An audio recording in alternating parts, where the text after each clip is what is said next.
Hello, I wanted to talk briefly today about one of my favorite pieces that I play right now for solo piano, and that's Anton Webern's Piano Variations, Opus 27. This piece was published in 1936, and it's one of the last pieces that Webern published in his lifetime. Webern, of course, was a follower of the Second Viennese School and Arnold Schoenberg and the 12-tone atonal technique of composition. Webern himself likes to use serialism a lot in his music. Most of his pieces are completely serial, this piece included. Because they're completely serial, his pieces are often very tightly constructed and very concise, which means they can be quite short sometimes. For example, the variations are only 3 movements long, but they take only about 5 minutes to perform.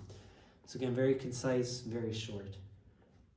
Webern also tends to use very extreme harmonic construction in his pieces rather than more expressive lyric melodies that other atonal composers used more often than Webern did.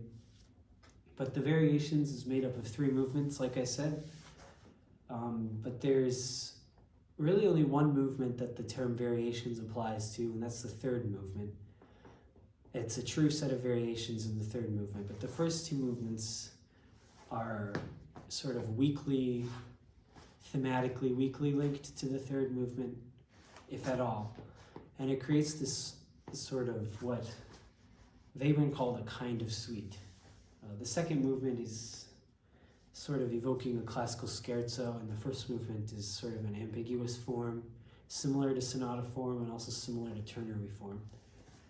But one very prominent feature about the piece that sort of is the underlying structure that unifies all 3 movements together is the use of symmetry.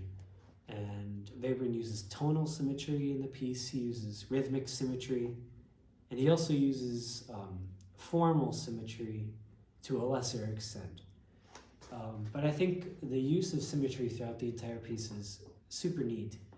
And one place that he uses symmetry that I think is super effective for the listener is right at the very beginning of the piece. It's the first phrase of the piece. And this is where Webern uses symmetry in its most obvious form. What he does is the first half of the phrase he uses 1 row, and the second half of the phrase he uses the retrograde of that row, which creates this very neat and observable symmetry. And I'll play that for you real quick.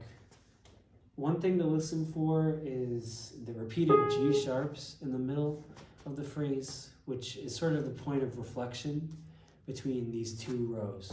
But it can be hard to hear, so I'm interested to see if you can hear the symmetry of this.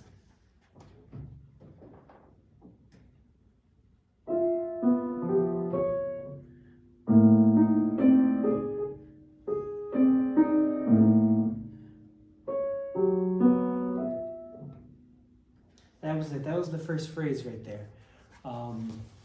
You can also kind of hear the symmetry by this major 7th here that starts the phrase, right? And it also ends the phrase right there. So you can kind of hear the symmetry better that way. But this idea of like pitting rows against each other to create symmetry is something that Webern uses at every moment in the piece, which I think is really cool. But it sort of strikes at this big picture idea about Webern that I want to touch on real quick, which is that all this really intricate and detailed stuff about Webern's music that makes it really cool and really interesting is basically impossible to hear when you listen to the piece even multiple times over. And I really think that makes the music inaccessible to the wide audience, which I think can be dissatisfying when you perform it. But it really takes advanced music theory knowledge to be able to analyze these pieces and understand what's going on, which I think is kind of unfortunate because they're super fun pieces to play, or it's a super fun piece to play. But yeah, I enjoy playing this piece a lot. I just wish it was somewhat more accessible to the public.